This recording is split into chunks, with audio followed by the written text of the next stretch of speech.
Hello again. My name is Michael Paul Hurd. I'm the owner of Lineage Independent Publishing and author of my Lineage series of historical fiction novels. Welcome to the 8th episode of the series.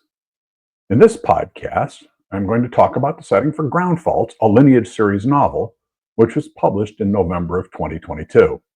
This episode is recorded, but I still invite you to ask questions or make comments in the appropriate interface on Facebook, YouTube, or Substack, and I will respond as soon as possible.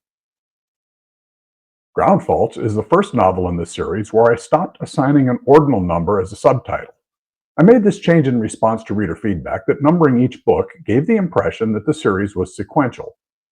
That was not my intent when I started planning for the series. Each book is a standalone novel, but there are occasional Easter eggs that refer to earlier or upcoming books in the series. I would also like to mention the cover featuring the Craig Manor Bed and Breakfast in Chambersburg, Pennsylvania. Some of the scenes in the book were inspired by the architecture and layout of that property, which is owned and operated by an old friend, Emily Secules. The story in Ground Faults was inspired by a newspaper clipping from Baltimore's Evening Sun newspaper that appeared on Wednesday, March 4th, 1914.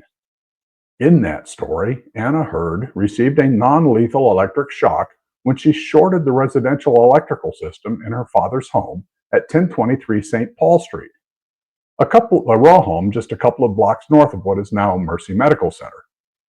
Anna was the daughter of Dr. Henry Mills Hurd, the first administrator of Johns Hopkins Hospital, and also my first cousin 4 times removed. According to the general manager of the Consolidated Gas, Electric Light, and Power Company, the voltage Anna Hurd received was uncertain, as Baltimore at the time was serviced by both direct current, or DC, and alternating current, or AC, electricity. As a historical note, Consolidated was formed in 1816 and was the first public gas utility company in the Western Hemisphere. The story around Anna Hurd's mishap seemed to be innocuous enough, but I decided to turn it into something darker, perhaps involving foul play. Because there are quite a few twists and turns to the storyline, some of which I hope will be, pardon the pun, shocking, I am only describing the high points of the fictitious story, which begins around the turn of the 20th century.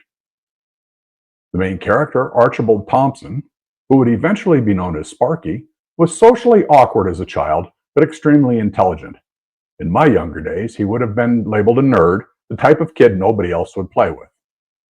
Thompson was bullied mercilessly, but was taken under the wing of one of his teachers, almost as a replacement father. On the recommendation from the teacher, Sparky became an employee of Thomas Alva Edison at his West Orange, New Jersey facility. There, Sparky was assigned to Edison's muckers, a group of highly skilled workers that were treated by Edison as if they were low-level laborers working 50 hours a week. As a mucker, Sparky got himself involved with a disgruntled fellow employee who framed Sparky for a series of pranks, which led to his dismissal by Edison himself. Using the knowledge he gained from his employment, Sparky becomes an installing electrician deeply involved in the electrification of homes and businesses in Pennsylvania and Maryland. Along the way, his business expands, and he somehow reestablishes contact with the prankster.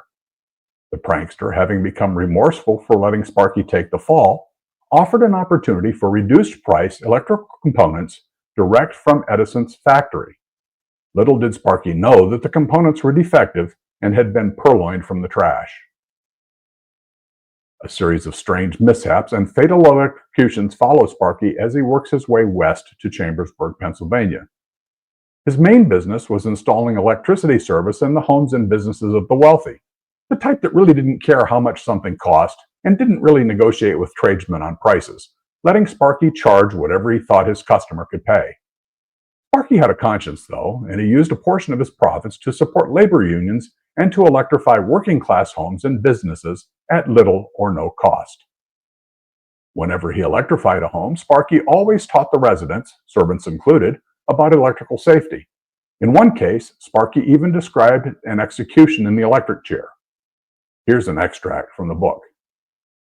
"Master Frankel," Sparky said as he was showing Henry the lights in his bedroom, "I have seen what happens to men who are sent to the electric chair." Sparky had never seen an execution in person, but he had read accounts of them in books, magazines, and newspapers.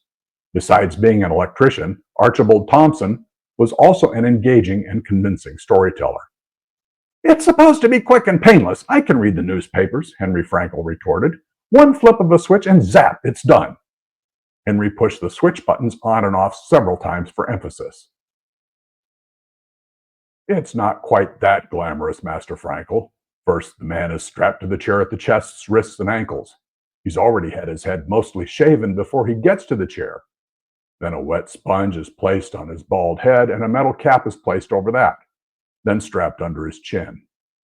A large wire is then screwed to the metal cap." Henry Frankel's eyes were wide with amazement. He hardly knew this man, this person only slightly better than a servant, and here he was describing how a man died from electricity.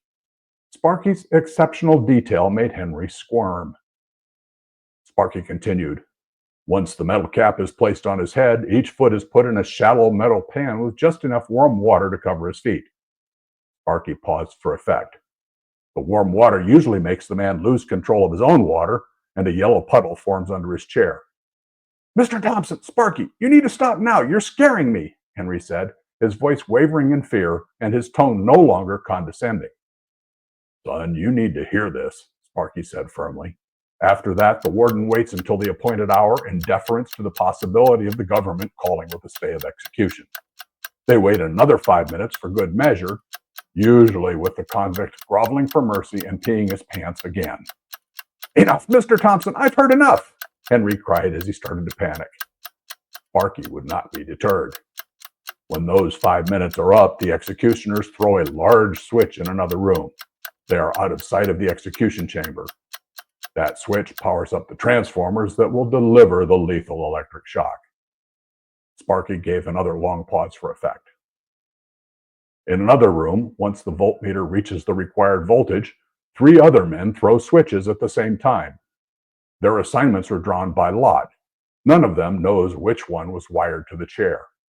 With a flip of that switch," Sparky clapped his hands together loudly, which made Henry jump, "the man receives a jolt like 1,000 lightning bolts, and in less than 30 seconds, he's dead. I will spare you the details of what happens inside his body when the electric current passes through. It's enough to say that it isn't a pretty sight.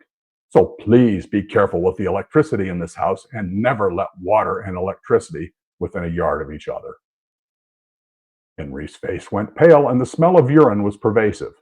He had not wet himself since before puberty, and here he was with this hired man scaring him half to death. At this point, Henry was speechless from fear. He would have nightmares for several nights following Sparky's graphic explanation. Now back to our discussion. Sparky eventually heads back east towards Baltimore in his new Ford work truck. There he establishes contact with the parents of Thurgood Marshall, indirectly with Dr. Henry Mills Hurd, and takes a room with the Ruth family. Yes, that Ruth family, near what is now Camden Yards.